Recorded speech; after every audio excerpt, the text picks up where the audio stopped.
एक छोटे से गांव में, जो पहाड़ियों और सूरजमुखी के खेतों से घिरा था, एक प्यारी सी लड़की रहती थी। उसका नाम निया था। निया का दिल बहुत अच्छा था और उसके बड़े बड़े ख्वाब थे। वो ऐसे खूबसूरत कपड़े बनाना चाहती थी कि जिन्हें देखकर सितारे भी और ज्यादा चमकने लगे। लेकिन उसका घर बहुत गरीब था।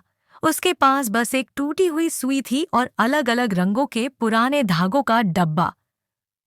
हर रोज स्कूल से आकर निया खिड़की के पास बैठती और पुराने कपड़ों से गुड़िया, दुपट्टे और कपड़ों के पैबंद सिलती। उसके हाथ बहुत तेज थे, लेकिन उसके ख्वाब बहुत दूर लगते थे। एक शाम, जब वह अपनी फटी हुई फ्रॉक ठीक कर रही थी, अचानक कमरे में हल्की सी रोशनी छा गई।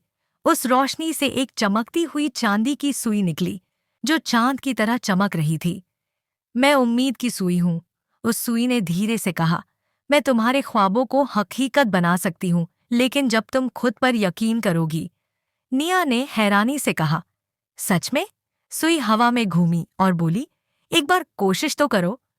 अगली सुबह निया ने आंखें बंद की और सोचा कि काश उसके छोटे भाई के पास एक गरम लाल कोट होता। जब उसने उस जादुई सुई से सिलाई शुरू की, तो कुछ कमाल हो गया। धागा चमकने लगा, कपड़ा गरम हो गया और थोड़ी ही देर में उसकी गोद में एक सुंदर सा लाल कोट तैयार था। गांव में ये बात फैल गई। लोग अपने पुराने कपड़े लेकर आने लगे और निया उन्हें नए कोट, स्कूल बैग और पर्दों में बदल देती। फिर एक दिन बहुत बड़ा तूफान आया और गांव के कई घर टूट गए। निया उदास हो गई।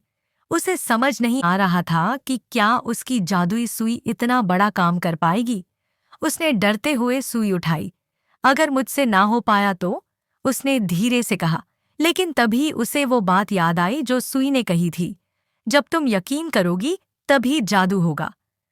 उसने एक गहरी सांस ली और पूरी रात सिलाई करती रही। ठंड के लिए कंबल, छतों के लिए तिरपाल और बारिश से बचने के लिए कपड़े।